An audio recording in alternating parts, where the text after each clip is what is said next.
Hello everyone, welcome back to my channel. आज हम ये इंटरलॉकिंग रिंग्स सीखेंगे।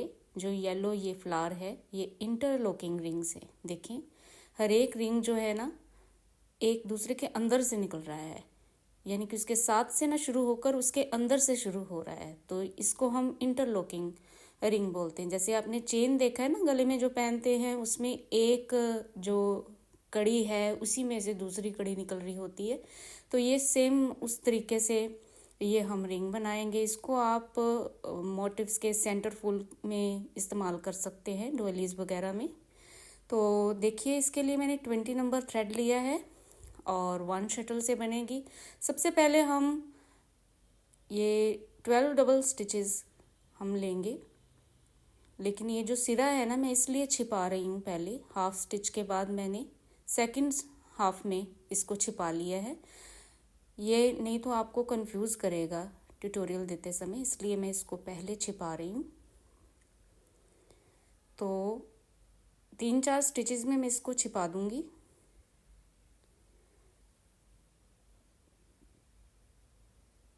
ये देखिए, इसको छिपा लिया और बाकी के स्टिचेस ले रही हूँ। तो टोटल इस रिंग में मुझको 12 double stitches, picot 12 double stitches लेने हैं।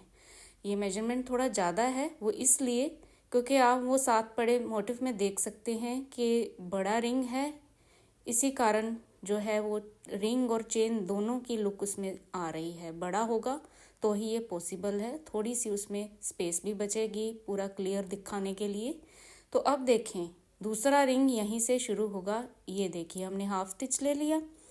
हाफ स्टिच लेने के बाद ये जो थ्रेड अंदर से आ रहा है इसको खींचेंगे। जो हाफ स्टिच हमने लिया है ना, वही समझो आपकी सेकंड रिंग की शुरुआत के लिए अंदर से हमने ये इस धागे को कर लिया। ये देखो, एक अंदर से हो गया ना धागा। ये जिस थ्रेड को खींच रहे हैं ना उसी को दोबारा से हम हैंड लूप में ले लेंगे। ये देखो, ये अंदर से आ रहा है शटल। अब डायरेक्टली हम शटल अंदर करने की कोशिश करते तो इतने छोटे से रिंग में इट वाज नॉट पॉसिबल। तो ये देखो, बड़े आसानी से ये रिंग अंदर को हो गया। अगर ना समझ आए तो इसको आप थोड़ा पीछे करके दोबारा देख लेना। अब ये देखो इसके अंदर से मूवमेंट हो रही है सारे रिंग की। यहाँ पे फिर हमने 12 double stitches, picot 12 double stitches ले लिए। ये रिंग जो है अंदर से लूप जो है पिछले रिंग के अंदर से आ रहा है। अब ये देखो, ये जो स्टिच हम लेते हैं ना फर्स्ट हाफ, ये स्टिच लेने के बाद ये हमने खींचना होता है। स्टिच के अंदर वाला ये थ्रेड खींच लिया, रिंग क्लोज कर रहे हैं। 12 double stitches, picot 12 double stitches का एक रिंग है। ये देखो, ये अभी पूरा नहीं बंद कर रही। ये जो थ्रेड अंदर किया है ना मैंने उसको पीछे कर लिया है। नहीं तो कई बार क्या होता है, जब बंद करते हैं ना तो वो आगे आ जाता है। तो ये देखो, इस थ्रेड को दोबारा मैंने फिंगर्स पे रख लिया है पूरा रिंग क्लोज करने के बाद। अब ये शटल फिर उठा लिया है और इसकी जो मूवमेंट है वैसे ही आनी चाहिए, स्लाइडिंग होना चाहिए। और जो रिंग हमने अभी बनाया है उसके अंदर से निकल रहा होना चाहिए धागा। ये देखो, थोड़ा अलग तरीके से, ये देखो इस तरीके से भी दिखा रही हूँ आपको। देखो, आराम से अंदर से ये गुजर रहा है।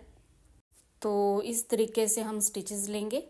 बस इसी तरीके से हम लूप अंदर से निकाल करके और ये रिंग बनाएंगे। तो जैसे ये मैंने 2 रिंग बनाए हैं ना, दूसरा रिंग जैसे बनाया है इसी तरीके से 3 रिंग और बना लूँगी मैं, और छठे के स्टिचेस बाद में लेंगे। तो ये देखो 5th रिंग है।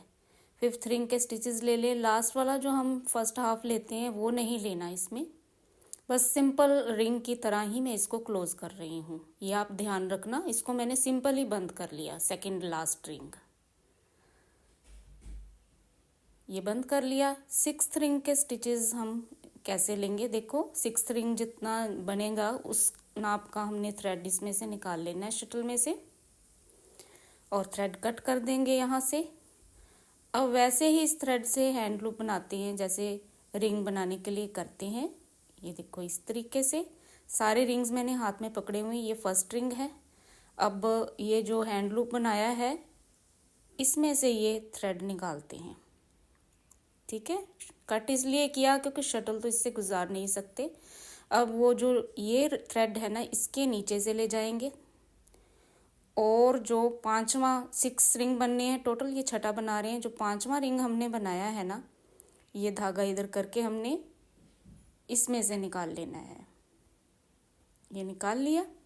अब ये देखो, ये अच्छे से स्लाइड हो रहा है, फर्स्ट रिंग में से निकल रहा है और उधर 5th रिंग में से भी निकल रहा है। तो दोनों रिंग्स को ज्वाइन करेगा, दोनों रिंग के अंदर से ये रिंग जो है होके जाएगा। अब ये दोबारा से आप शटल पे लपेटना चाहते हैं, शटल पे लपेट ले, अदरवाइज आप फिंगर टैटिंग भी कर सकते हैं। जैसे आपको इजी लगे आप उसी तरीके से इस रिंग को कंटिन्यू कर सकते हैं। Stitches 12 double stitches, picot 12 double stitches हो गए। तो ये आप जैसे भी आपको इजी लगे आप वैसे कर लेना। शटल पे दोबारा लपेटना है, शटल पे दोबारा लपेट लीजिए इस रिंग को। इस मोटिफ को हम डोयली के सेंटर में बनाएंगे तो ज़्यादा अच्छा है, क्योंकि जब हम सेकंड राउंड, जैसे कि आप देख रहे हैं पास पड़े छोटे से मोटिफ में, सेकंड राउंड जब हम बनाते हैं तो ऑटोमेटिकली इन रिंग्स की पोजीशन ना अपने आप सेट हो जाती है। अदरवाइज ये ज्वाइन तो हुए नहीं है और इंटरलॉकिंग है, इसलिए ये उलझे रहते हैं थोड़े, यानी कि मूव होते रहते हैं ना। तो कभी एक के ऊपर दूसरा आ जाता है, दूसरे के ऊपर तीसरा आ जाता है, इस तरीके से ये बन जाते हैं। तो ये सिंपल ही हमने ये रिंग जो है क्लोज कर लेना है। और ये देखें आपने 6th रिंग हमने क्लोज किया है। बस इसको हमने अच्छे से सेट कर देना है रिंग्स को। जैसे हम रिंग्स बनाते ही 6 रिंग का कोई भी मोटिव बनाएंगे तो रिंग्स थोड़े बराबर की दूरी पे आने चाहिए। तो बस सेट ही करना है, रिंग बन गए हैं। तो अच्छे से सेट करने के बाद ये देखो इस तरीके से ये सेट हो जाएंगे। आप अच्छे से हर एक रिंग को बाहर की ओर खींच लेंगे तो ये हमारे इंटरलॉकिंग जो रिंग बन के तैयार होंगे। बहुत ब्यूटीफुल है और देखने में मुश्किल लगता है, अदरवाइज़ ये बिल्कुल भी मुश्किल नहीं है प्रैक्टिस करना इसकी। आई होप आपको अच्छे से समझ में आ गया होगा। Thank you for watching.